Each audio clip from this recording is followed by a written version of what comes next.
जारी केलेली आहे त्यानुसार जे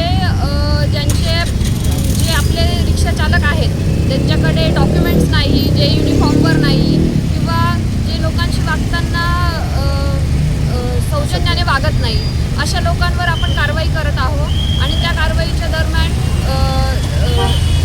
ही कारवाई केल्याने आपल्या नाशिक शहरात कायदा व सुव्यवस्था राहण्यात मदत होईल, कायदा व सुव्यवस्था राहण्यात मदत होईल अशी आम्ही आशा करतो। आणि सगळ्या आपल्या रिक्षा चालकांना आव्हान आहे की त्यांनी त्यांचे सगळे डॉक्युमेंट क्लिअर करून घ्यावे। तसेच रिक्षा चालवताना तुम्ही युनिफॉर्ममध्ये असावं, आपला बॅच बिल्ला काढून घ्यावा, यासाठीच ही कारवाई करण्यात आली।